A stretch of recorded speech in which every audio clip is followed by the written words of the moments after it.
Antes de dar un pequeño repaso de qué es la metropolitana, quisiera hablar acerca de la madera, del material eh, que hemos venido trabajando a lo largo de los últimos casi 25 años.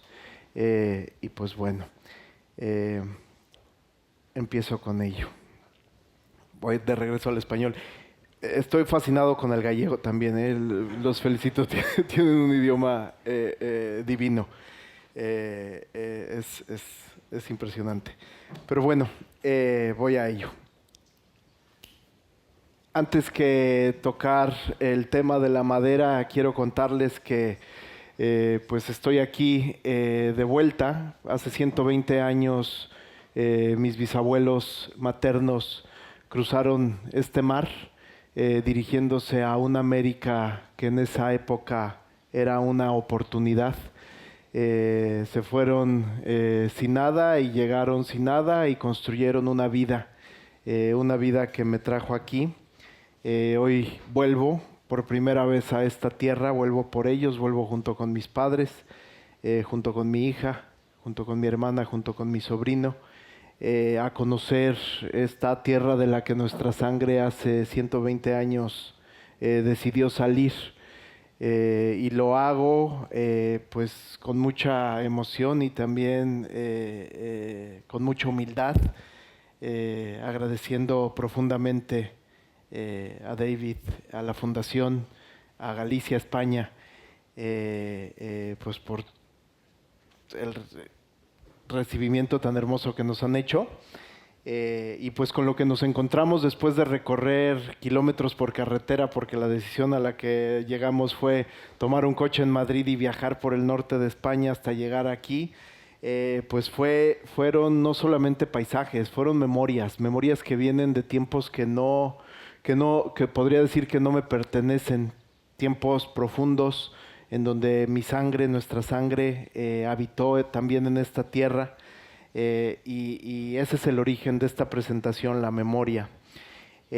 También quiero decirles que en la misma orilla o más bien en la otra orilla del mar, del otro lado de este mismo océano, pues también está nuestro otro origen, la otra parte de mi sangre, la sangre mesoamericana, sangre que durante milenios habitó una tierra que durante mucho tiempo pudo profundizar acerca de conceptos que apenas alcanzamos a comprender. Y dentro de esos conceptos hay uno que resulta fundamental, que quiero compartir con ustedes antes de entrar al tema de la madera, y es la noción que los pueblos mesoamericanos, específicamente los sabios tlamaltine, es decir, aquellos que saben algo, así se les llamaba a aquellos que son sabios en Mesoamérica, la noción a la que ellos llegaron, y está resumida en estas dos palabras, flor y canto. Ellos se dieron cuenta que en un mundo en donde todo parece que es impermanente, lo único que puede prevalecer es eso, la flor y el canto, el arte. Y esa idea, pues a lo largo de los próximos minutos trataré de volver. Y es ahí en donde empieza todo. Pero bueno, empieza en el polvo. Vengo a hablarles de la madera, pero bueno, la madera empieza mucho antes que en los árboles. La madera empieza con la formación del universo.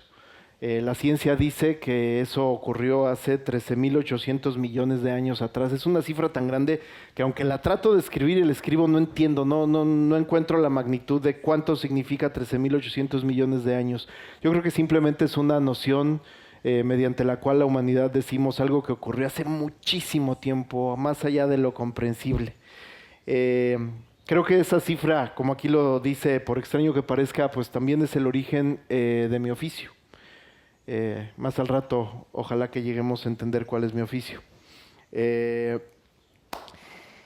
ese principio, pues no había materia, no había forma, no había tiempo. Del vacío surgió lo primero, el hidrógeno y el helio, dos materiales. De esos dos, según dice la ciencia también, se desplegaron las cuatro fuerzas que tejen todo lo que existe. Pero al final es una sola energía, abriéndose en infinitas formas. Esto también es un paralelismo sorprendente con la manera en la que los pueblos mesoamericanos entendieron la realidad. Esos mismos sabios, los tlamaltine, describen una figura, o meteotl, que es esta energía fundamental de la que todo surge. Esta energía está dividida en dos. La parte masculina, la parte femenina, así le llamaban ellos. Pero de esa energía fundamental también se dividen 4 fuerzas. Y hoy la ciencia que ha venido estudiando a estos pueblos, a estas civilizaciones extremadamente antiguas, pero extremadamente vivas, se da cuenta que la noción que teníamos sobre ellos, en donde se describían como pueblos primitivos o civilizaciones teístas, en realidad no es totalmente precisa. Los pueblos mesoamericanos fueron capaces de describir hace mucho tiempo cuestiones muy sutiles de cómo se comporta la materia, entendieron que somos energía. Pero bueno, siguiendo hablando, para continuar acerca de la madera, y entendiendo que nos fuimos muy atrás, es decir, 13.800 millones de años atrás, hay una forma que aparece, una primera forma con la que nos encontramos, y esa forma pues es la espiral. Es una forma en la que la materia se organiza. Podemos encontrar en ella las galaxias, está dentro de nuestro ADN, es el remolino del agua, es el tallo de una planta que al crecer busca la luz. Una espiral no es un círculo, aunque visto en planta pues pareciera que lo es. Una espiral es un giro que avanza, dando vueltas que parecen regresar al mismo punto, pero un poco más arriba, un poco más abajo. Una espiral, pues creo que no tengo que profundizar acerca de lo que es una espiral, pero entendemos que en ese origen, en donde no había forma, la espiral fue la estrategia que la materia utilizó para empezar a organizarse.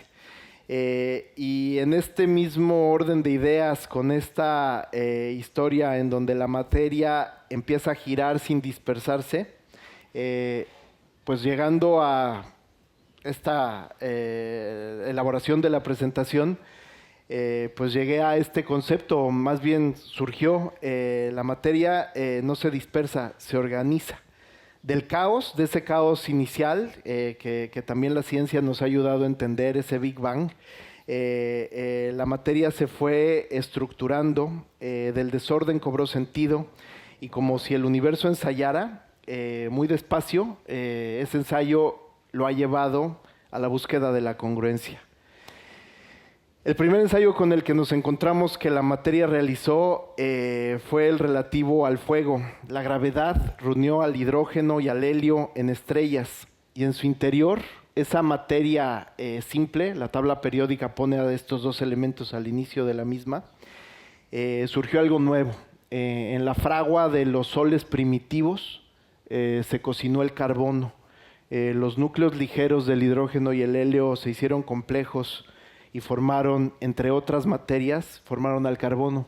Y es ahí en donde es el origen de la madera. Cuando nosotros tomamos una tabla o un pedazo de árbol entre nuestras manos, estamos tocando una materia que no se constituyó en este planeta, ni siquiera se constituyó en este sistema solar. Es una materia que proviene de este momento antiguo de nuestra existencia, de la existencia material, de lo que entendemos como realidad. Ese carbono llegó a la Tierra proveniente del espacio, de la amplitud del espacio, formó al planeta, quedó atrapado en las rocas y en algún momento, bueno, antes de llegar al momento en el que fue liberado, pues bueno, dio las bases para que todo lo que existe, toda la vida orgánica que conocemos, que está basada en el carbono, existiera. Mi mano, la suya, se conocieron y se cocieron en el corazón de esas estrellas primitivas que murieron y explotaron y esparcieron su materia en el espacio.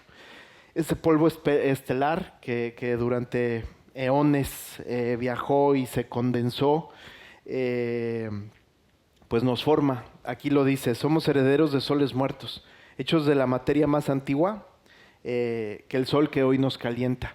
Muchas veces tenemos una noción que el sol ese que vemos en el cielo es el origen de todo. En realidad no, hay un origen que es todavía más antiguo.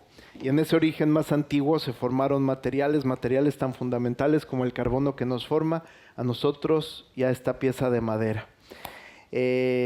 Vamos a seguir con esa historia y parte de aquel polvo que surgió de sus soles antiguos encontró en la tierra un lugar en donde posarse. Llegó atrapado en roca y quedó a la espera de que algo lo despertara.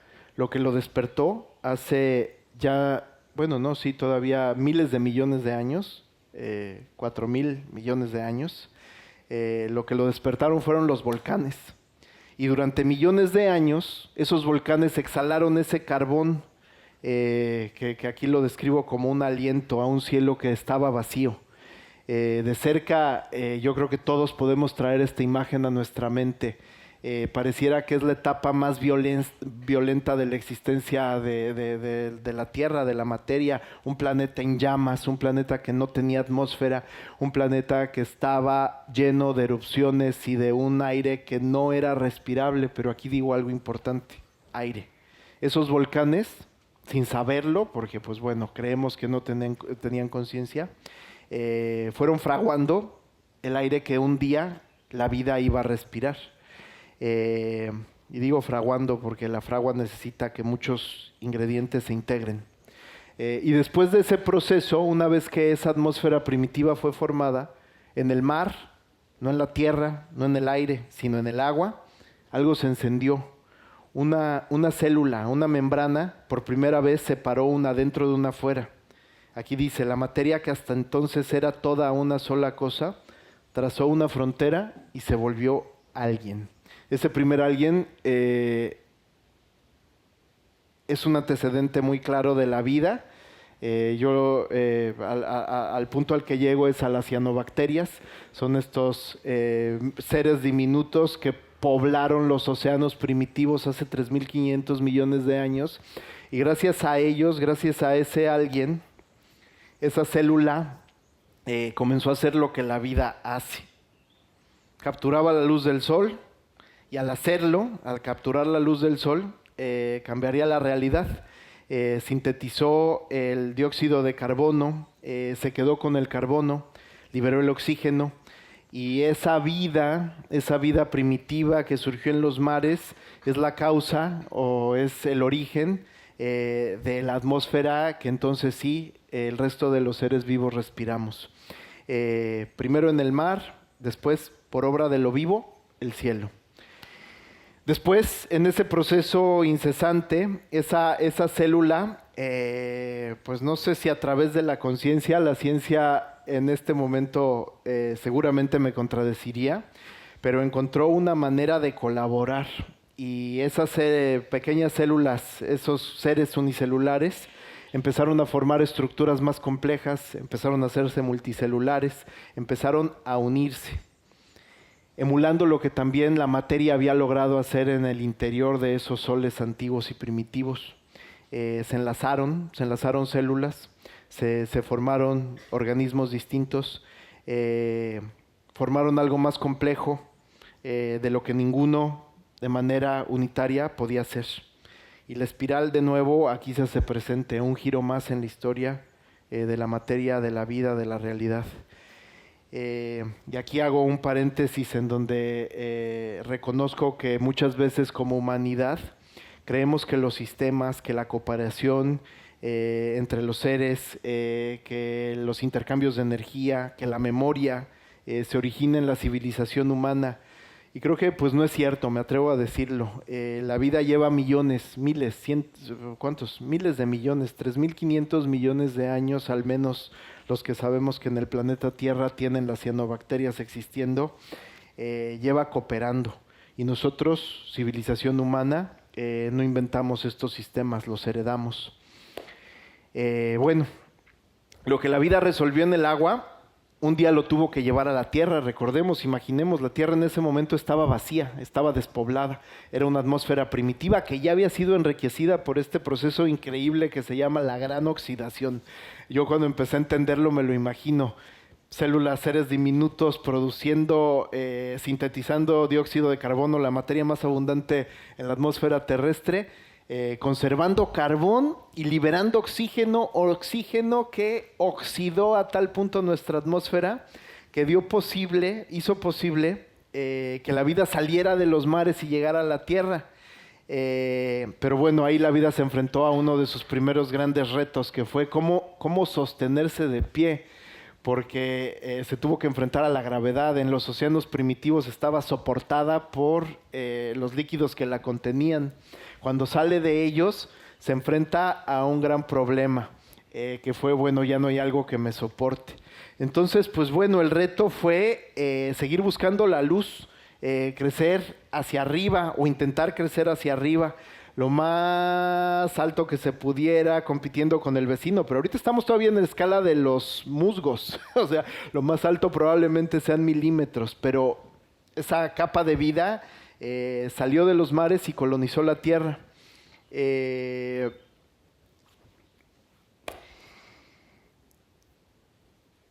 Había algo con lo que se enfrentaron estos organismos primitivos que requería más que voluntad. Y de nuevo es otra vuelta de la espiral de la evolución de la materia y de la vida.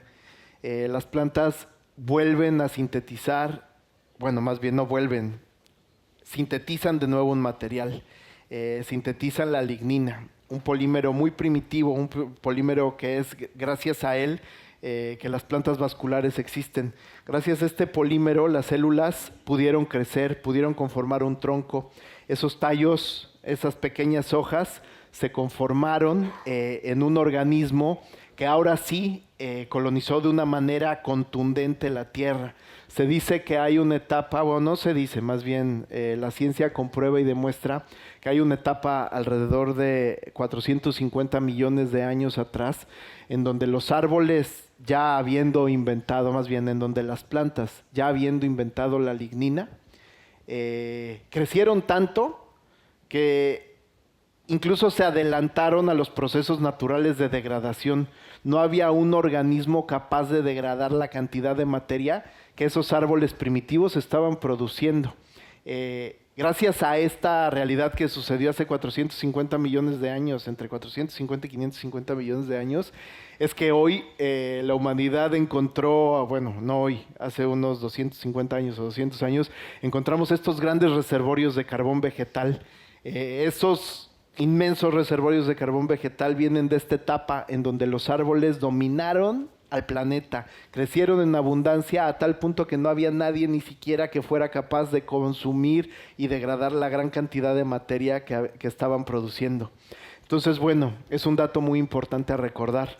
La vida fue capaz de sintetizar la materia y construir ese primer polímero, la lignina. Seguimos avanzando y aquí abro un paréntesis también para entender un poco más acerca de qué es lo que es la madera, quién la construye, cómo se forma. Y aquí aparece un organismo que es fascinante. Es una estructura que habita 1 milímetro adentro de la corteza de los árboles. Esta estructura hoy la conocemos como cambium vascular. Es un tejido meristemático que es capaz de transformarse y convertirse en múltiples estructuras dentro del árbol. El cambium vascular, que como les digo, ocupa una capa milimétrica que se encuentra justamente debajo de la corteza, de lo que nosotros entendemos como corteza, al interior del árbol lo que hace es formar xilema. El xilema es lo que conocemos como madera. Hacia el exterior del árbol forma floema, que es el tejido, y más que el tejido, es el alimento sintetizado en las hojas de los árboles, que viaja de las raíces hacia las copas y es lo que pues propiamente alimenta al árbol. También forma la corteza, que es la capa que lo protege. Y al hacerlo, que es fascinante, sigue tomando carbono del aire, lo sigue capturando en su interior, sigue liberando a nuestra atmósfera de esa materia que la vida heterótrofa con la cual no nos llevamos muy bien, pero que es fundamental para la vida autótrofa. Entonces, ese proceso, esa estrategia que los árboles desarrollaron hace 450 millones de años, es el origen del resto de la vida de nuestro planeta. Nosotros somos seres simbióticos, o sea, hace un momento hablé acerca del concepto de autótrofos. Un organismo autótrofo es aquel que es capaz de sintetizar con la energía del sol la materia disponible a su alrededor y producir su propio alimento. Las plantas son seres autótrofos. Los seres autótrofos dieron origen a los seres heterótrofos. Todos nosotros tenemos que alimentarnos ya sea de una planta o de otro animal que se alimentó de una planta. No obtenemos nuestra materia como lo hace el árbol, nuestro origen de la atmósfera y de la luz del sol. Obtenemos la materia que nos forma, el carbono que forma nuestros huesos, nuestro cuerpo. La obtenemos a través del consumo de los seres heterótrofos. Seguimos. Y bueno, aquí es algo que mencioné hace un momento, que también guarda un paralelismo muy interesante con un punto que un poco más adelante de la presentación descubriremos. El cambio para cobrar sentido tiene que dejar de ser.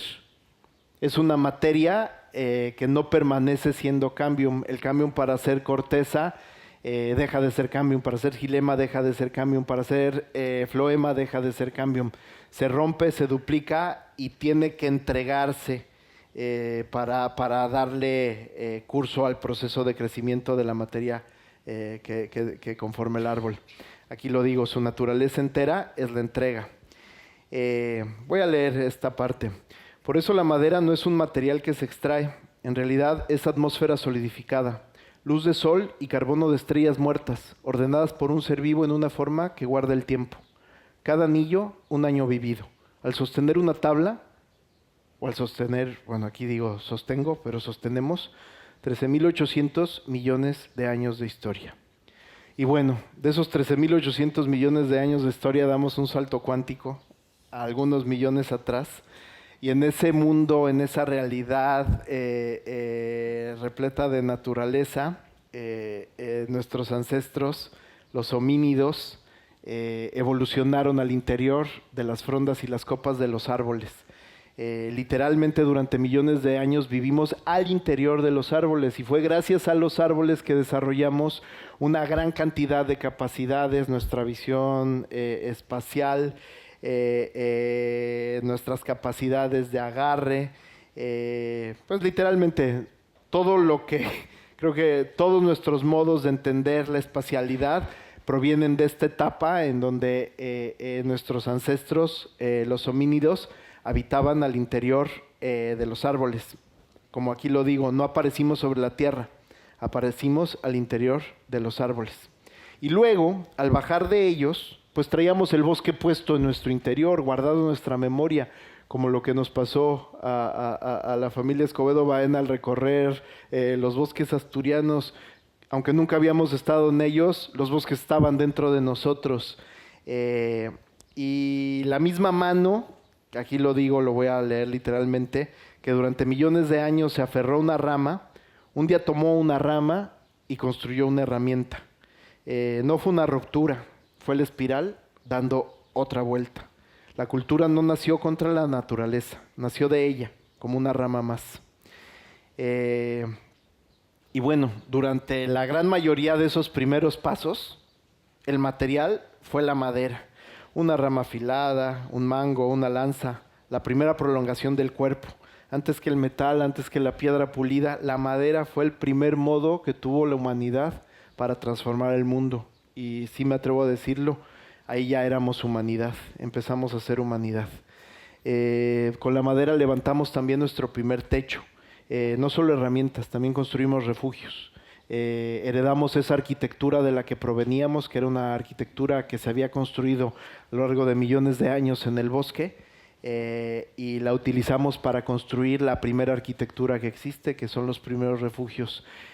Troncos, ramas, fibras, bosques desmontados y vueltos a montar como un cobijo. De ese refugio primitivo, pues surgió el grupo de refugios. La aldea. Con madera construimos nuestras aldeas, el lugar en el que quisimos y decidimos quedarnos juntos. Fue el material con el que nos hicimos sociedad. Durante milenios, los seres humanos, o más bien ser humano y trabajar la madera, fueron casi lo mismo. Pero bueno, llegamos a un momento que también seguramente todos vamos a ser capaces de traer muy fácilmente a nuestra mente, en donde algo se rompió. La industrialización, a lo mejor hace 250, 300 años, cada quien puede decidir en dónde empieza la industrialización de su realidad. Nos hizo aprender otras muchas cosas y quiero dejar claro algo, no pretendo poner enfrente de esta mesa una crítica profunda, es decir, es que el problema es la industrialización. No lo creo, no creo que sea un problema, es una realidad. Tampoco fue un problema la era volcánica. La era volcánica pudo desencadenar una realidad que luego permitió que la vida surgiera. Pero bueno, sin lugar a dudas sí fue una fractura en un devenir de acontecimientos que en determinado momento le hizo creer a la humanidad que no era parte de la vida, que estaba arriba de la vida, que podría controlar la vida, que no era parte de la naturaleza, que éramos dueños de la naturaleza, que nos pertenecía. Y esa parte sí es la parte peligrosa, no la industrialización, sino la noción que surgió después de ella. Que nos hizo romper el ritmo, o sea, nos salimos de tiempo, como un mal músico. Empezamos a extraer más de lo que el planeta en el que habíamos venido creciendo era capaz de sostener. Y después de eso, después de esa era, como humanidad, comenzamos a rodearnos de cosas que imitan lo natural sin serlo. Superficies que aparentan maderas, atmósferas fabricadas, objetos hechos para circular deprisa y desaparecer pronto. Baudrillard, el gran filósofo francés, desde los 80 lo llama el simulacro, la copia que ya no remite a ningún original. Y es ahí en donde empiezan los riesgos. Porque muchas veces creemos que el simulacro es una cuestión estética, es algo que aparenta ser. Pero en realidad no. Lo que sucedió es que los objetos que habían construido a lo largo de milenios cultura perdieron memoria. Una pieza de madera lleva escrito su origen. Un objeto industrial en la gran mayoría de los casos oculta de dónde viene. Y un objeto sin memoria no pide ser cuidado, por eso se desecha sin duelo. Y sin embargo, de nuevo, lo vuelvo a decir, vuelvo a aquella época en donde los volcanes, que solo parecían destruir, y cuya ceniza fue la preparación de todo lo que vino. Perdón, puse mal el punto. Pero vuelvo a aquella época en donde los volcanes que solo parecían descubrir y cuya ceniza fue la preparación de todo lo que vino. Y aquí hago una pregunta. Y la pregunta es, si esa era industrial, que en estos días la humanidad, y cuando digo esta era industrial, es todo lo que hemos vivido a lo largo de los últimos probablemente 200 años, ¿no será algo semejante a esta primera historia de los volcanes o esta primera historia de los soles primitivos, en donde algo que parece ser caótico está dando o generando las circunstancias de lo que está por venir? Hoy existe una diferencia porque, pues bueno, ni los volcanes ni los soles primitivos sabían lo que hacían.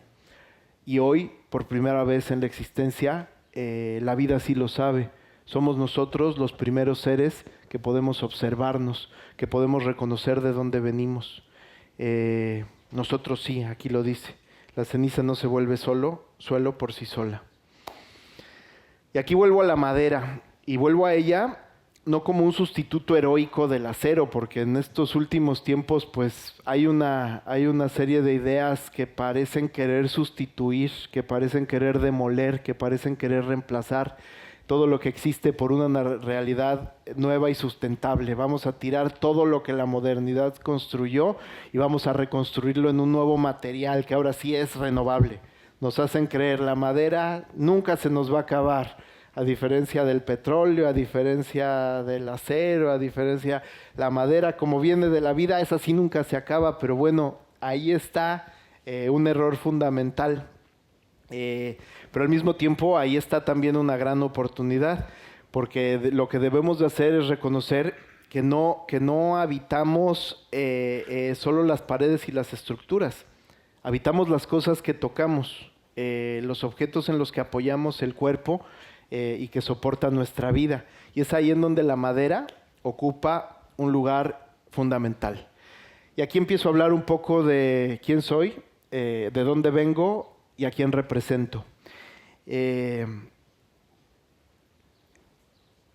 Vengo de México, represento a la Metropolitana, somos un organismo de casi 140 personas, en donde hace unos años tomamos la decisión de descentralizar nuestra estructura productiva y comenzar a construir una serie de pequeños, y ahorita van a entender lo que es pequeños, talleres, microfábricas, centros productivos, que conectan de nuevo la posibilidad de creer y de crear con el territorio, dando pues algo que la modernidad nos quitó, que es un lugar. La modernidad nos hizo creer que podíamos tercerizar todo, que podíamos transferir las capacidades a un lugar en donde económicamente fueran más convenientes, mandando producciones y desproveyendo a nuestras sociedades de algo tan fundamental como hacernos cargo de la silla en la que nos sentamos. Y bueno, ¿quién soy también? Soy alguien que usa las herramientas de mi tiempo. La máquina de control numérico, que no sustituye a la mano, la libera. Y además de la máquina de control numérico, el inmenso potencial que hoy también se abre con la inteligencia artificial. Y les tengo que confesar que esto fue construido con su ayuda. Por primera vez en la historia de la humanidad, la vida está interactuando con un organismo que no es de carbono. La vida está interactuando con una nueva rama, con una nueva vuelta de esa espiral, que ahora es de silicio. Una vida que también nos ayuda a mirarnos con el otro ojo que teníamos cerrado. Una vida que nos permite, no quiero confundir, acabo de decir algo que está mal. La inteligencia artificial no es una vida, es un telescopio. Un telescopio no es capaz de mirar las estrellas por sí mismo, pero nos permite a los que estamos vivos poder verlas. Eso otra prolongación, es otra rama afilada, no es un reemplazo. Y bueno, ya estoy a punto de terminar este primer prólogo de mi presentación, pero regresando a esto, que es un nuevo proceso sincrético, en donde, como les comentaba, dentro del quién soy una persona que integra tecnología desde la creatividad y desde el propósito. Se abre esta nueva posibilidad en donde podemos recordar de dónde venimos, que se deja de cuidar pensando para durar y no para ser sustituido. Exactamente lo contrario del simulacro. Un objeto con memoria, una pieza de congruencia en medio del ruido. Bosque, producción, objeto, ciudad y persona. Y de regreso, un objeto de madera bien hecho no es el final de una línea que extrae y descarta, sino un punto en un ciclo que vuelve sobre sí. La misma espiral del principio, ahora pasando por nuestras manos y en cada vuelta un poco más consciente.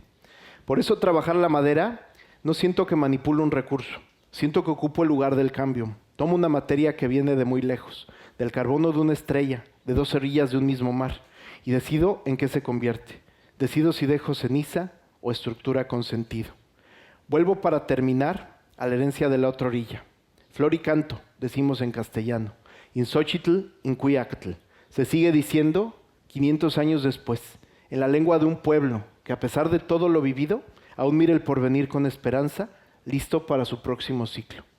Decían que lo único verdaderamente real es el arte, y hoy entiendo por qué.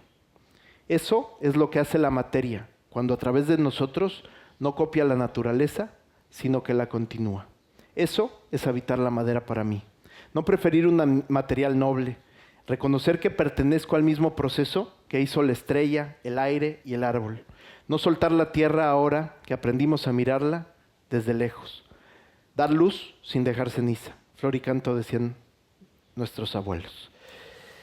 Esta es la primera parte de la presentación. Quise dar este contexto en donde, muchas veces entendemos a los materiales simplemente desde la perspectiva comoditizada, ¿Qué es la madera? Es un recurso renovable, es un material plenamente disponible, pero en realidad la madera es algo mucho más antiguo, mucho más profundo, mucho más adentro de nosotros, mucho más adentro de un futuro que estoy seguro que existe.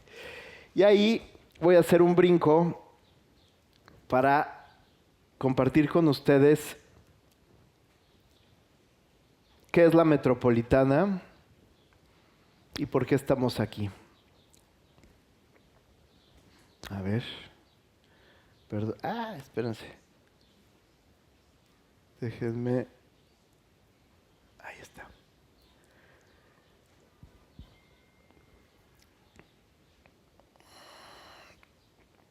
Pues bueno, este es nuestro logo. Voy a aprovechar este pequeño video para contar de dónde venimos. La Metropolitana surge en la Ciudad de México hace casi 20 años. Bueno, un paréntesis. Lo que estamos a punto de ver es una semilla ¿cómo se llama este árbol? De un olmo que delante de nuestros ojos va a crecer. No es un video que grabé yo, por ahí está el origen, pero es algo muy impresionante. Como les decía, la Metropolitana es una organización que surgió en la Ciudad de México hace 20 años, un proyecto que junto con mis socios, Mauricio Guerrero y Alejandro Gutiérrez, hemos venido formando. Una organización que en su origen lo único que pretendía era darnos soporte y cobijo y no vincularnos a tener que trabajar para un jefe. En muy poco tiempo nos dimos cuenta que en realidad haber emprendido ese camino nos hizo trabajar para una cantidad infinita de jefes. Tenemos a muchas personas a las que les tenemos que responder, a gobierno, a clientes, a acreedores, a bancos. Ser empresario a los 25 años probablemente es algo que no le recomendaría a mi hija o a mis sobrinos si me lo preguntaran, pero es un camino que decidimos emprender. Y ese camino nos llevó a una cantidad, o nos ha llevado a una cantidad inmensa de satisfacciones. Satisfacciones que nos permitieron construir una infraestructura y adquirir visibilidad. Una visibilidad que nos llevó a un lugar de inmenso privilegio, un lugar en donde a través de ese privilegio pues pudimos crear algo que no existía. Cuando la Metropolitana surgió en la Ciudad de México hace 20 años, pues realmente la industria del mobiliario creativo no estaba presente en nuestra realidad. Volteábamos siempre hacia Europa, volteábamos hacia Estados Unidos para buscar referencias, porque lo único que había en nuestro país en ese momento, pues era lo mismo con lo que generaciones habían crecido, una oferta muy limitada. Dentro de esa serie de circunstancias y privilegios, en algún momento pues nos enfrentamos con el tener que darle propósito al porqué de nuestras acciones y decidimos crear un manifiesto de 7 oraciones que les quiero compartir. Y la primera es esta, que es un credo. Creemos que la belleza solo puede ser constituida por medio de procesos empáticos, en donde la explotación y el abuso no existan. Y después de escribir esto, híjole, pues nos enfrentamos con la realidad, en donde en realidad casi todo es explotación y abuso. Somos hijos de este siglo XX, que degradó los bosques de Sumatra, de este siglo XX que comoditizó la vida y aniquila millones de animales cada año, de este siglo XX en donde los seres humanos simplemente son un artículo que se mueve, que se transporta. Estas imágenes, bueno, ahí es muy clara la del orangután de dónde viene. Esta es una imagen del metro de la Ciudad de México, no las estaciones bonitas, sino las de las que viene mucha gente que todos los días tiene que bajar a la ciudad. Esta es otra imagen de los migrantes que cada año, que cada día tienen que dejar sus lugares de origen para buscar una mejor oportunidad, tal como lo hizo mi bisabuelo, Ulpiano. El segundo punto, la creatividad es nuestro principal recurso y gracias a ella proyectamos soluciones en diversas escalas, teniendo siempre como objetivo la construcción de estructuras materiales y sociales armónicas y congruentes. Y otro problema con el que nos encontramos, porque pues la realidad en la que construimos este manifiesto, pues era que la gran mayoría de nuestros colaboradores en ese momento tenían la condición de ser migrantes locales. Un migrante local es el migrante menos visto, es aquel que por falta de oportunidades en su lugar de origen tiene que abandonar su comunidad para encontrar una oportunidad en algún otro lugar.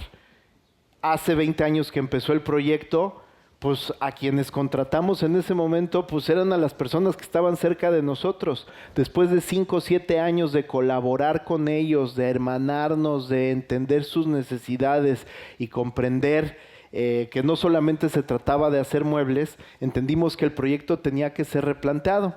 Y es ahí cuando empezamos un proceso en donde descentralizamos nuestra productividad. Esa fábrica que David hace 5 años o 6 conoció en la Ciudad de México, que en esa época era nuestra única fábrica, se convirtió en un ecosistema productivo. Este es nuestro este video que acabamos de ver, y ahorita vamos a entrar un poquito más a este taller. Es el primer caso de éxito que logramos. Un taller que fue instalado en la comunidad de origen de un grupo de nuestros colaboradores. En esa época teníamos 4 grupos. 3 provenían de afuera de la Ciudad de México y uno era de la periferia de nuestro taller central. Este primer grupo, que eran los que vivían más lejos, fueron pues los que decidimos abrirles su primer taller. Tercer punto de nuestro manifiesto: el propósito fundamental de producir debe de estar conectado con el enriquecimiento social, económico y cultural de los que participan en la cadena productiva, así como con el cuidado y recuperación del balance con nuestro entorno. A ver qué pasó. Las tradiciones productivas humanas son una fuente inmensa de posibilidades, y por medio de la integración y la optimización tecnológica podemos hacer que la calidad de lo que producimos aumente y se haga al mismo tiempo más accesible, sustentable y rentable. Él es el primer colaborador de la Metropolitana. Él llegó a nuestro proyecto en el 2007, Miguel Hernández. Miguel, después de casi 20 años, sigue trabajando en la empresa, pero ahora ya no trabaja a 3 horas de distancia de su casa. Miguel es otro caso de colaborador que, por medio de este modelo en donde entendimos que el propósito de producir no podía simplemente ser generar dinero, riqueza, rendimientos para los inversionistas, sino tenía que ser generar riqueza para aquellos que producen, pudo entrar a este modelo en donde un taller fue abierto literalmente al interior de su casa. Siguiente punto de nuestro manifiesto: es posible recuperar la autonomía productiva de nuestras sociedades, entendiendo que la democratización de la tecnología, así como la reducción de la intermediarización, son tareas urgentes y necesarias. Y este es el contexto de Xocotla. ¿Cómo ignorar que hay cientos de miles o millones de seres humanos que a lo largo de los últimos 150 o 200 años han tenido que abandonar su territorio para buscar oportunidades en un lugar que no les pertenece en un sentido real de pertenencia, un lugar que tampoco pertenecen a él? Entonces, pues bueno, nuestro proceso fue entender que la democratización de la tecnología y la descentralización productiva eran estrategias que fácilmente se podían alcanzar y que nos podían llevar a este compromiso, que es la creación de objetos trascendentes y fuentes de trabajo igual de trascendentes que se integren a la vida de quienes producen esos objetos y en ellos viven, así como de quienes los usan, y que con su compra permiten el dinamismo y expansión de nuestra visión. Esto es un poco más, ya entrando a detalles de qué es lo que hace la Metropolitana. Pues hacemos muchos muebles, hacemos muchas sillas. Gran parte o una gran mayoría de los restaurantes que han sido reconocidos en los últimos tiempos en el país, dentro de las guías que reseñan en dónde se debe de comer, me siento muy orgulloso de decir que tienen nuestros muebles. Hemos hecho colaboraciones con figuras muy relevantes dentro del mundo del arte, dentro del mundo gastronómico, dentro del mundo político, dentro del mundo cultural. Ahí aparece Karsten Holler. El año antepasado estuvimos haciendo una colaboración con Marina Abramovich, el primer ejercicio que ella hace en donde vuelve a reconocer a lo masculino como una contraparte. Y bueno, también somos la suma del esfuerzo colectivo y nuestras diferencias constituyen a nuestra mayor riqueza. Aquí pues podemos ver una serie de rostros de aquellos que me acompañan sin estar presentes, miembros de este equipo muy diverso, muy dinámico, multicultural, multiétnico, multigeneracional, en donde entendemos que es tiempo de hacernos responsables y de qué nos tenemos que hacer responsables del porvenir que estamos construyendo. Aquí les quiero contar un poco más ya a detalle qué es la Metropolitana. Esta es la fábrica que David conoció hace algunos años. Es nuestra sede en la Ciudad de México. Es un lugar en donde le rendimos honor a la madera a tal punto que hemos venido guardándola a lo largo de casi 15 o 17 años. Tenemos almacenadas, como casi todos los buenos carpinteros, una cantidad inmensa de pedacitos de madera. Tenemos pedacitos por todos lados, a tal punto que empezaron a ser un verdadero problema, pero gracias a Dios sí es ahí en donde regreso a mi oficio, que es la creatividad. La creatividad nos brinda siempre la posibilidad de imaginar soluciones. Y lo que tenemos es una cantidad infinita de recursos que están disponibles para construir el futuro que necesitamos construir. Dentro de esos recursos también la integración de tecnología es otra de nuestras grandes pasiones. Y no forzosamente tiene que ser tecnología vanguardista como la que hablaba en la presentación anterior, controles numéricos. Muchas veces es tecnología que se descarta, máquinas que nadie quiere, máquinas, ayer vivimos una experiencia muy curiosa visitando la carpintería Madeiras, en donde encontré una máquina que ellos tienen, que yo también tengo, pero tuve que confesarle que no sabía utilizarla. Fue una máquina que llegó a nosotros porque alguien no la quiso. Es común que de repente te encuentres con remates o liquidaciones de industrias que tienen que cerrar porque los productos que hacían dejan de tener sentido en un mercado que ahora lo único que busca es la conveniencia económica. Entonces esa máquina que tenían en Madeiras, que es un taladro múltiple que perfora al mismo tiempo como 46 hoyos, una cosa muy, muy, muy impresionante. Luis, quien nos dio una visita muy, muy generosa dentro de su espacio, me ayudó a entender para qué la podía utilizar. Esa máquina llegó a nosotros con un costo que es de risa, o sea, menos de lo que cuesta un taladro de mano, creo que costó $250. Pero bueno, el problema de transportar una cosa gigante y hacerte cargo de ella y entender qué vas a hacer con ella requiere responsabilidad o un poco de poca cabeza. La gran mayoría de las máquinas que tenemos en nuestra organización provienen de este origen, algo que alguien no quiso. Y es aquí en donde seguimos explorando. ¿Qué más es la Metropolitana? La Metropolitana es este taller de Xocotla, que ya lo pudimos ver hace ratito en ese video en donde un niño descubre que emigrar no es una necesidad, que es posible vivir en un oficio. Ese niño que aparece en el video que corrió hace unas cuantas diapositivas, hoy es un carpintero que hace sillas en un taller de la Metropolitana y que no se tuvo que ir lejos de su familia. Desafortunadamente su hermano sí. Esto es Xocotla. Además de Xocotla existe Acambay, otro pueblo indígena mexicano, Otomí. Es otra fábrica, otro taller de ensamble social, así es como les llamamos, un espacio en donde una comunidad puede crear y crecer en su contexto, en el lugar al que pertenecen y que también les pertenece. Como pueden ver, lo que logramos a través de la integración de tecnología es pues darle ese nivel de calidad que los muebles hasta hace muy poco tiempo en México no tenían, un nivel de calidad proveniente de los ensambles, de la unión física de los materiales. Durante muchos años la carpintería se fue degradando, sistematizando, a tal punto en el que la gran mayoría de los carpinteros hace unos cuantos años en México eran clavaclavos. Simplemente unían las cosas poniendo un clavo o poniendo un poco de adhesivo. Para mí el ensamble físico es una cuestión fundamental que le puede dar o no calidad a un mueble.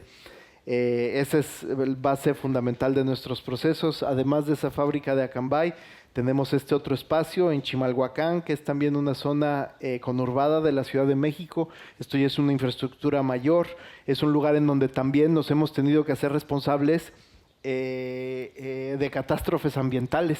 Lo que podemos ver colocado en esos muros de este espacio es una madera que tiene un origen funesto y colonial. Es una madera que es conocida como cocobolo o rosewood, Mexican rosewood, palo de rosa, que durante un proceso, un periodo muy largo de tiempo, fue trasladada de América hacia Oriente como lastre en los barcos que llegaban trayendo mercancías que venían de Oriente hacia Europa y que cruzaban México, porque en realidad su destino, el destino de todas estas mercancías de la nao de China, no era México, era Europa, es la ruta que se creó. Entonces llegaban estos barcos cargados de mercancías de Oriente y la única manera en la que podían regresar a Filipinas o a China, pues era cargados de otra cosa, porque si no se volteaban. El lastre de los barcos resultó ser las maderas preciosas que en esa época abundaban en los bosques mexicanos. Y construyeron un momento en la historia del mobiliario, sobre todo chino, en donde gran parte del mobiliario imperial de una etapa en el siglo XVIII fue fabricado con cocobolo mexicano. Es una madera divina. Quien la ha trabajado no me va a dejar mentir. Tiene un aroma, tiene un lustre, no se le tiene que dar acabado, dura más que cualquier cosa puede durar. Y en ese momento, en el siglo XVIII, como les digo, se construyó un estilo en donde el cocobolo mexicano fue utilizado para construir los muebles más sofisticados. Pasó el tiempo. Y hace aproximadamente 40 o 50 años, como en 1970, cuando China, después de un inmenso esfuerzo, empezó a resurgir como el gigante que es, el cocobolo mexicano de nuevo fue demandado. Y aquellos ricos y poderosos chinos voltearon a ver hacia atrás y de nuevo quisieron que sus muebles imperiales fueran construidos de estas maderas, a tal punto que la explotación de las dalbergias fue protegida a nivel internacional por un tratado CITES, que son tratados que evitan la comercialización más bien el transporte de organismos vivos. Pero bueno, nos dejó en México con un problema inmenso porque la mafia se hizo cargo de darle curso a las necesidades del mercado, que siguió demandando cocobolo. Y esta madera que tenemos ahí colocada y que la hemos utilizado en muy pocos proyectos porque es una madera para mí sagrada, pues a lo largo de 40 años ha venido siendo confiscada por el gobierno mexicano y por otros gobiernos alrededor del mundo.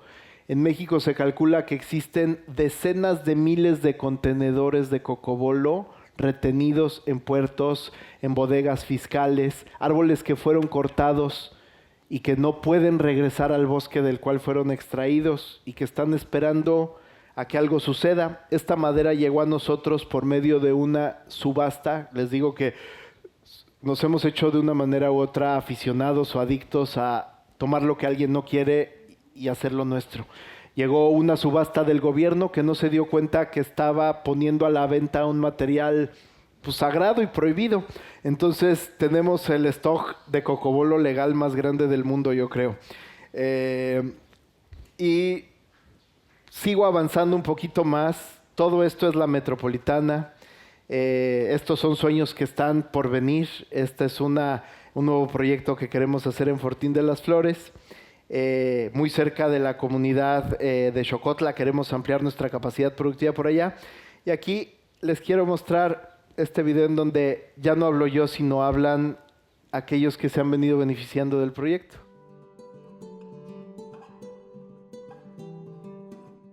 Nuestro sueño era trabajar desde nuestra comunidad para poder estar más tiempo con nuestras familias y tener una mejor vida. Entonces surge la idea de formar una cooperativa. Metropolitana nos apoyó con herramientas, con tecnología de punta para lograr nuestros procesos más rápidos. El proyecto que estamos trabajando para el Hotel Gran Hyatt es el más grande que nos ha caído desde nuestros inicios aquí en Xocotla. Es de 454 unidades. Pues sí, fue un reto grande porque nunca habíamos producido tantas sillas de un solo modelo. Hoy nos pusimos a prueba y hemos visto de qué somos capaces. Este modelo de silla que estamos haciendo para el Hotel Gran Hyatt lleva por nombre Línea Selva, es la silla SL. Más o menos el proceso para hacer una silla pues lleva un día y medio a 2 días. Pues las personas que por ejemplo nos involucramos aquí somos 5. Para el caso de esta silla usamos madera de fresno. Acá se recibe madera en tablero, los cuales son metidos a una máquina de corte que ejecuta los trazos.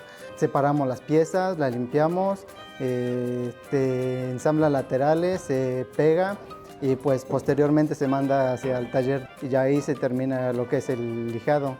Todas son por medio de ensambles y escoplos, no se utilizan clavos ni tornillos. Solo en el caso del tejido se usan alcayatas. En este caso se teje el respaldo, que son muchas vueltas sobre el respaldo y un travesaño. Luego sigue el tejido del asiento.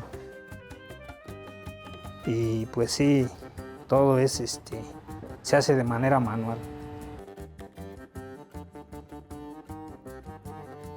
Estamos agradecidos y nos sentimos afortunados y orgullosos de formar parte de este proyecto. Me gusta el trabajo que hago, la verdad. Tuvimos una oportunidad grande. Gracias a eso, gracias al proyecto de esta silla, tuvimos mucho trabajo este fin de año, la verdad. Realmente nos benefició a todos de una manera enorme. Es un orgullo ya que pues son piezas artesanales, no simplemente cualquier silla.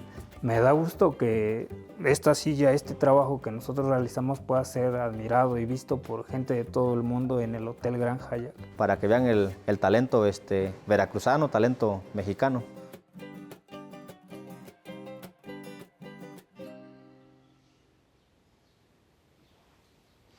Pues bueno, esto es lo que somos, esto es lo que hacemos y me siento muy honrado de compartirlo ante ustedes.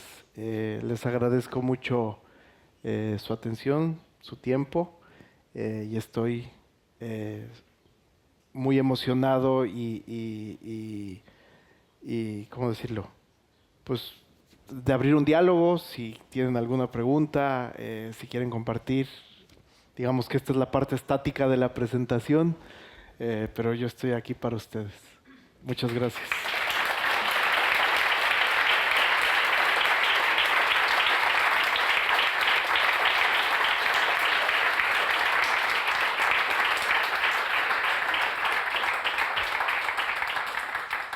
Gracias, Rodrigo. ¿Alguno de vosotros queréis alguna intervención, pregunta o comentario? David, ¿alguna reflexión?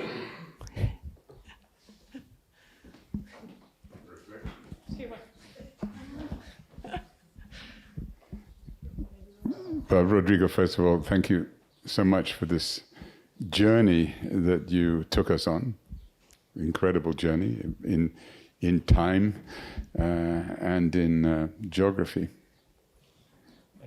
Gracias.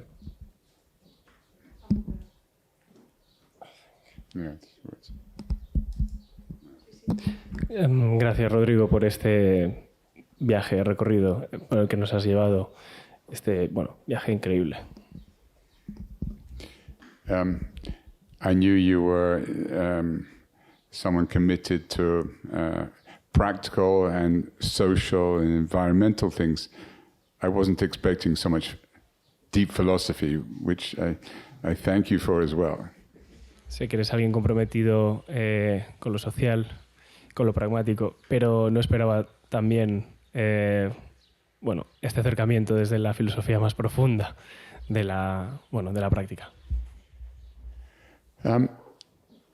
To what degree is your work a sort of resistance to realities? I mean, you talk very well. I mean, my Spanish is not so good, but I understand enough to understand the commitment and the sort of combination of optimism and pessimism as well. But clearly, there is an act of resistance to the conditions that we are all working in, socially, economically, and in all of these ways. How optimistic are you that these acts of resistance, and yours is a very beautiful one, can influence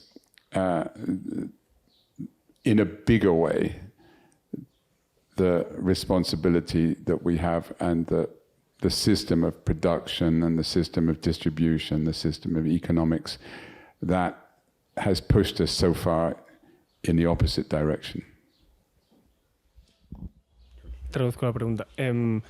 ¿Hasta qué punto tu posición es una posición de... Bueno, entiendo que tu posición es una posición desde la resistencia, este equilibrio entre el optimismo y el pesimismo, la resistencia ante unas dinámicas preestablecidas que nos han llevado a unos límites de los que se hablaba antes. ¿Hasta qué punto crees que esa resistencia, o si realmente concuerdas que es una posición de resistencia, puede ser un ejemplo para un cambio mayor también? Pues creo que ante todo lo que nos mueve es que entendemos la esperanza. La esperanza es una forma de entender lo que está por venir, que lleva a la acción, y la acción nos ha llevado al activismo. Efectivamente, como bien lo dices, David, estamos en esa frontera entre el pesimismo y el optimismo que de nuevo nos lleva a la acción. Y qué tanto creo en ello, lo creo con todo mi ser, porque veo de lo que el boceto del proyecto es capaz de producir como resultado. Estos ejercicios que hemos venido haciendo a través de nuestros propios medios y a través de una serie muy importante de, ¿cómo decirlo? Hemos ignorado demasiado los consejos de los que saben del dinero, porque todos los que saben del dinero nos dijeron o me dijeron que este no era el camino por el cual un empresario debía de transitar, que en realidad lo que debíamos de buscar pues era el rendimiento, eran los resultados, era la reducción de pasivos. Pero yo digo, ¿cómo se puede sostener eso cuando Rubén, que es quien acabó hablando en este video, llevaba 7 años lejos de sus hijos? Entonces no hay manera, yo no podía ver a los ojos a esa persona que llevaba creyendo en mí durante tanto tiempo sin poder responder de una manera mínima, aunque fuera, a la necesidad más básica que él tenía, que era estar cerca de su familia. Entonces, ¿qué tanto creo en esta realidad? Creo en ella con todo mi ser. Creo que lo que la humanidad necesita recuperar es la capacidad que a lo largo de milenios nos hizo ser humanidad. Y esa es la capacidad de crear, de utilizar nuestras manos para lo que nuestras manos, para lo cual nuestras manos evolucionaron. Usar nuestra mente, nuestra capacidad de organización, nuestro vínculo con la materia, nuestro vínculo con la cultura, porque creo que una humanidad como la que hoy habita el mundo, con esta cantidad inmensa de energía accesible y casi gratuita, o sea, no digo que la luz no cueste, pero podemos tener en esta habitación 8 focos encendidos, una pantalla, recibimos la energía del sol, tenemos maquinaria, tenemos caballos de fuerza, tenemos tiempo disponible que se está liberando por medio de que tecnologías como la inteligencia artificial y otras tantas tecnologías se están haciendo cercanas a lo cotidiano. ¿Qué tenemos que hacer como humanidad? Flores y cantos, regresar a la generación de belleza, volvernos a hacer cargo de que cuestiones fundamentales de nuestra existencia se puedan resolver de la manera correcta, vernos como iguales, romper las barreras que durante siglos han mantenido a pueblos del sur oprimidos y dominados, desplazar la tecnología y hacerla accesible. Creo en ello con todo mi ser y creo porque veo no solamente los resultados al interior de nuestra empresa, sino también lo que está sucediendo alrededor, que no estamos solos. Hay un gran grupo dentro de la humanidad que está dispuesta a creer que la fantasía de que el mundo se iba a acabar es eso, es una fantasía. El mundo no se acaba. Se acaban versiones de ese mundo que ya no tienen más sentido. Pero el mundo que está surgiendo, sobre todo entendiendo lo sólido de la realidad que nos sustenta, tiene mucho por venir. Entonces, tengo total convicción de que el activismo es aquella acción que nos tiene que llevar como sociedad a resolver los problemas y hacernos responsables.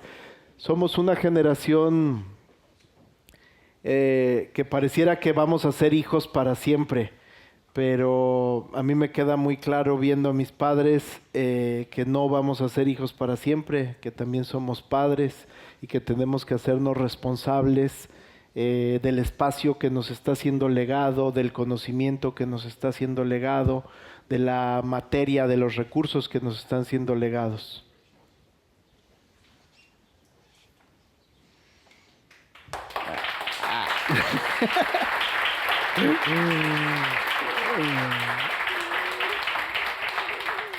Bueno, gracias, Rodrigo. No sé si alguien más quiere intervenir, contarnos algo.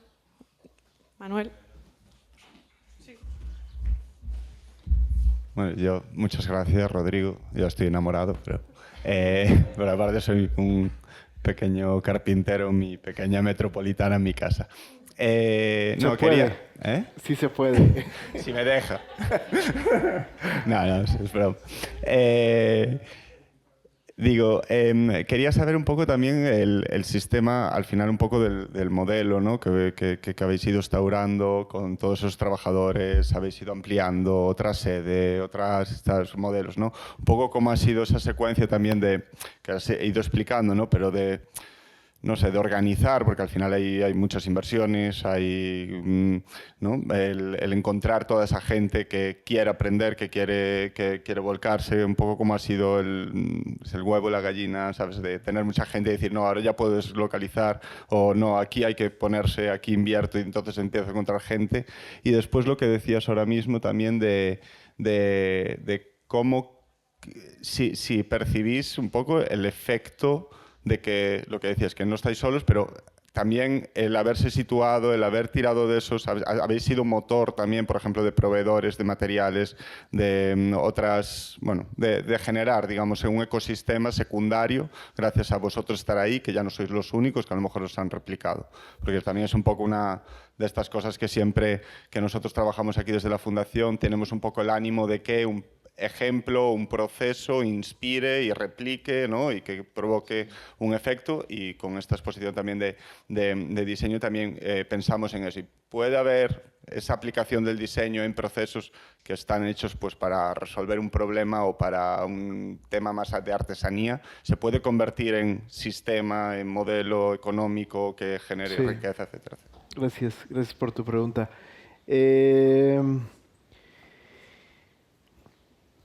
La realidad es que nuestro semillero fue ¿cómo decirlo? El lugar al que logramos llegar como organización en un principio. Como les compartía, cuando surge la Metropolitana, en la realidad de nuestro país estábamos muy solos. No había muchos otros proyectos haciendo algo similar. Entonces eso nos dio mucha visibilidad e hizo que nuestros muebles durante una etapa fueran muy demandados. Éramos, pues sí, una carpintería muy vanguardista y muy visible. Eso nos hizo al inicio llegaron 6 personas de 3 comunidades distintas. Unos de Veracruz, uno del estado, 2 de Veracruz, 2 del Estado de México. No, eran como 8. Eran muy pocas personas, pero venían de distintos orígenes. Cuando el proyecto empieza a prosperar, la manera natural en la que crecimos fue en la manera natural en la que crecen los gremios. Es háblale a tu primo, háblale a tu tío, que tráete a tu hermano, tráete al papá. Entonces, de repente, de la comunidad que acabamos de ver de Veracruz, que su fundador fue Rubén y Edut, los 2 que salen en el video, de repente en lugar de ser 2 personas, eran 8 y luego fueron 28 y en algún momento eran 35 personas del pueblo de Xocotla, Veracruz, viviendo en la Ciudad de México. En esa época, algunos de esos 35 vivían en un lugar que yo tenía dentro del edificio en el que yo vivía. Les di casa porque no pueden, 3 horas diario. En la Ciudad de México existen esta clase de absurdos brutales en donde alguien tiene que hacer 3 horas para llegar a su lugar de trabajo. Y para mucha gente eso está totalmente normatizado. Y otras 3 horas de regreso. Y 9 horas de trabajo generalmente. Y hay gente que hace un segundo turno. Entonces, de ahí surgió la necesidad y de ahí surgió también la capacidad. Xocotla hoy es un pueblo, es una comunidad que ya se distingue porque producen sillas. O sea, ya ellos generaron su propia cultura material. Y tocando la segunda parte de tu pregunta, sucedió, además de algo que es virtuoso, que es que el modelo empezó a ser replicado, sucedió algo que no es virtuoso, que fue replicado solo por su forma. Nos empezaron a imitar desde la perspectiva de vamos a hacer muebles que se parecen a los que la Metropolitana hace. Que si tú los ves la silueta de lejos y podrían parecer, los ves de cerca y pues no tienen ensambles. Y sobre todo, yo durante mucho tiempo dije, bueno, si nos quieren copiar, que nos copien bien. Que se involucren con las comunidades de donde se hacen las cosas, que se involucren con la calidad de los materiales. Pero desafortunadamente, con lo que nos hemos venido encontrando en los últimos tiempos, es que somos una humanidad que está muy alineada al dinero. Y desafortunadamente desde esa perspectiva, pues sí hay muchos empresarios, hemos tenido casos súper desafortunados en donde un empresario nos compra muebles para un restaurante y luego copia los mismos muebles y los pone en la segunda sucursal, cosas desastrosas en donde lo único que se persigue es el rendimiento cuatrimestral. Y sobre eso yo lo que sigo manteniendo es esperanza en que vamos a ser capaces de cambiar esa clase de realidad. El dinero no debe de ser la métrica, es un sistema mediante el cual transaccionamos, pero si hacemos que el dinero sea la métrica de todo, pues terminamos en una realidad en donde es un simulacro de realidad, ¿no? Porque el dinero también es una simulación de un sistema de intercambio. Y hacia donde apunto, todo lo que la Metropolitana hace tiene un soporte de manufactura digital. O sea, yo soy el diseñador de estos muebles y durante mucho tiempo dije, qué afortunado fui que nunca me clavé como mis amigos o nunca me involucré en los videojuegos. Ayer estábamos en el aserradero y quien operaba una máquina inmensa del tamaño de, no sé, una máquina inmensa, estaba sentado como en un sillón de gamer con un joystick y llegaba a la tabla, hacía unos ajustes y así todo el día haciendo eso. Yo durante mucho tiempo dije, ay, qué afortunado soy. Nunca me metí al Metal Gear o estos juegos de simulación. Mi jueguito se llama Rhinoceros. Construyo realidades y proyecto muebles y soluciones espaciales desde la simulación de algo que no existe, que la computadora como herramienta es muy poderosa para ayudarnos a hacer que exista. Todo es manufactura digital en la parte de la producción del componente. Así es la carpintería también. O sea, uno cuando es carpintero lo que hace es hacer plantillas. A menos que seas un carpintero artista, ¿no? Que hace un objeto único cada vez. Pero cuando eres un carpintero que repite, tienes una plantilla y con ella marcas y cortas, o con ella marcas y copias, o con ella... Nosotros lo que tenemos es una plantilla digital que alimenta a una máquina muy específica que es un control numérico o una serie de controles numéricos y nos permiten producir de una manera muy eficiente componentes que luego, de manera artesanal, son integrados. La visión que tengo para expandir este modelo productivo es hacer los componentes disponibles, ya sea desde el código o ya sea desde el componente mismo.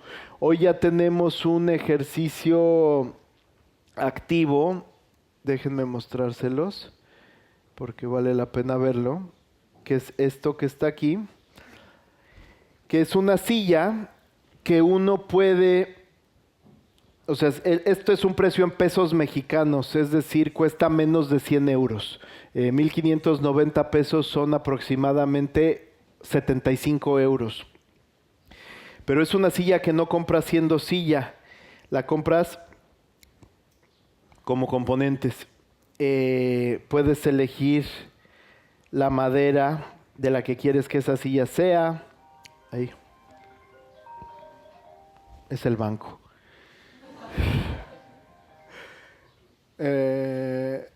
Puedes elegir la madera de la que esa silla sea, el tejido que tenga. Y la silla te llega más bien desensamblada. Y lo que buscamos es que el usuario o el cliente o el productor, o sea, es ahí en donde se rompe esa barrera entre un consumidor y un productor, un consumidor consciente que se convierte en productor, se atreva a darse cuenta que por sí mismo puede hacer su propia silla y que puede acceder a un mueble de alta calidad si se atreve a involucrarse en el proceso y a recuperar capacidad. Entonces, también todos me dijeron que no. Nadie de los que... Bueno, no, sí, tengo un par de socios que creen mucho en este proyecto. Pero digamos que mis socios principales se oponían. Era como, ¿cómo vamos a hacer accesible? ¿Cómo vamos a mostrar el secreto? Y yo, es que es como no. Más bien, ¿cómo no? Porque si no, pues lo único que va a pasar es lo que está pasando. Nos copian formalmente. No queremos que nos copien, más bien queremos que recuperemos como humanidad la capacidad. No sé si pude responder. Sí.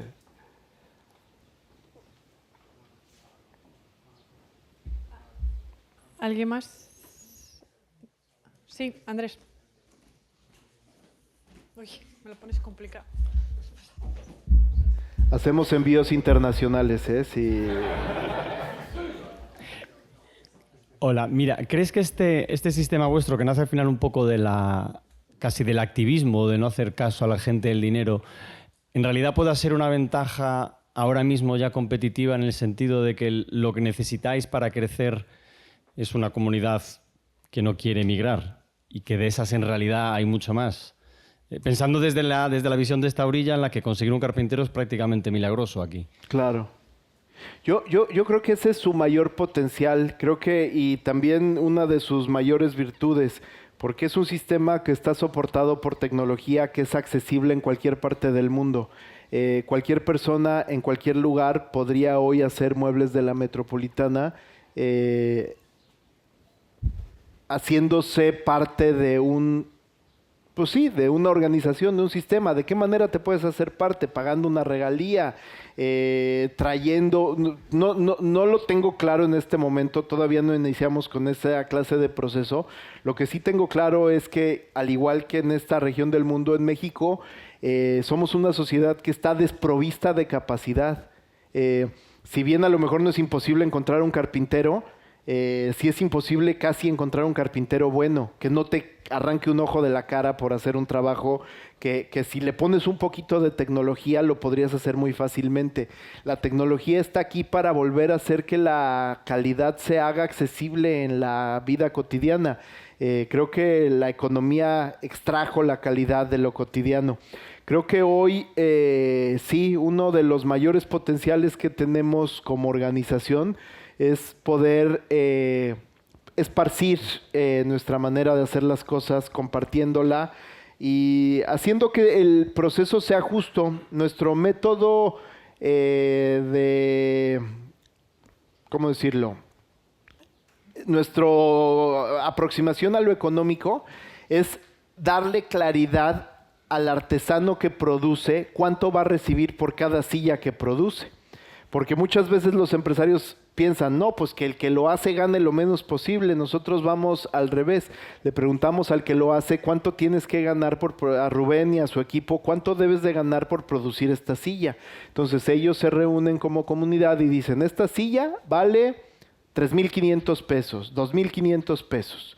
Entonces, partiendo de ese valor, pues se le suma cuánto vale la materia, cuánto valen los procesos de transformación industrial, cuánto tiene que dejar para tener un margen de utilidad, cuánto tiene que tener para tener un margen logístico, cuánto le tiene que dar al creativo como regalía, que nunca he recibido una regalía creativa, pero tengo la esperanza que algún día la recibiré. Y de esa manera se puede calcular un costo que es justo y que está abierto y que le permite a aquel que produce saber pues cuántas sillas tiene que hacer a la semana para vivir de la manera en la que quiere. Entonces, no sé si respondí tu pregunta.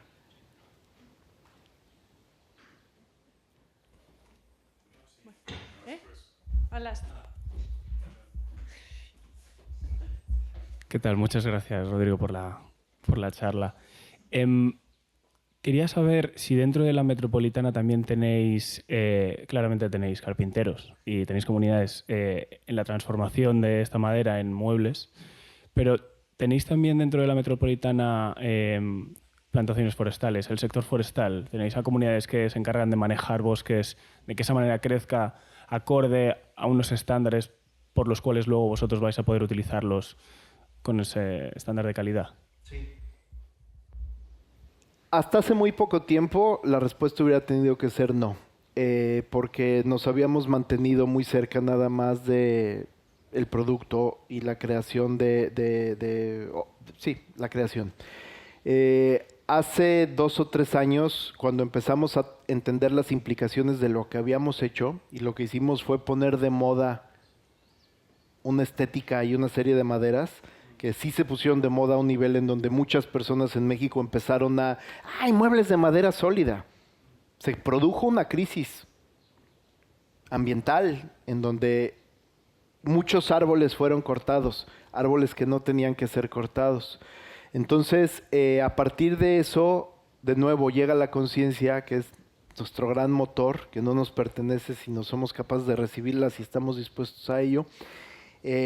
Y nos fuimos vinculando con empresas que han venido desarrollando procesos de silvicultura responsable. En este momento tenemos una alianza muy sólida con el principal productor de teca en el país. Es una empresa que se llama AXA, Agropecuaria Santa Genoveva, que en los 90s sembró grandes extensiones de tierra que había sido deforestada para hacerla ganadera en el sureste de México, que es una región muy fértil, y sembró monocultivos de teca, que ahora es muy cuestionable también el monocultivo. Sí, es cuestionable sembrarlo, pero no es cuestionable pues aprovechar las cientos de miles de hectáreas que ya fueron sembradas. Vamos a sembrarlas ahora que se están cosechando desde una nueva perspectiva, pero lo que hoy tenemos es algo muy parecido a la era volcánica. Tenemos una gran cantidad de recursos que están ahí, que están disponibles, que fueron sembrados por la generación de los que nos preceden. Entonces, descartarlos porque hoy entendemos que el monocultivo no es correcto, no está bien. Más bien hay que aprovechar esos cultivos de eucalipto. Hace rato reflexionábamos acerca del eucalipto gallego. Seguramente no es la mejor madera para hacer una mesa, porque como nos compartía ayer Luis de Moreiras, se enchueca, trabaja, pero tengo certeza de que es la mejor madera para hacer esta silla, porque aquí no hay problema de que algo se enchueque, aquí no se enchueca en realidad, no necesitas, o sea, en la gran sección sí es un problema. Creo que todo parte de la manera en la que te aproximas a resolver el problema. Sin lugar a dudas, creo que el éxito, no solamente de nuestra empresa, sino de la humanidad, está en que seamos capaces de volvernos a vincular de una manera efectiva con el bosque. Salimos del bosque. Durante milenios tuvimos un diálogo muy estrecho con él. Hace unos cuantos años lo perdimos, pero lo podemos recuperar. Plantar árboles, hacer crecer los bosques, ha sido una labor de los hombres de los seres humanos antes de que fuéramos seres humanos. Nos comíamos las frutas y esparcíamos las semillas de los árboles por doquier. Podemos seguir haciendo eso ahora desde la conciencia. Sin duda creo que producir muebles de madera, hacer casas de madera, crear bosques, es la mejor estrategia que puede tener la humanidad para resolver una cantidad infinita de problemas, desde el calor hasta la falta de equidad.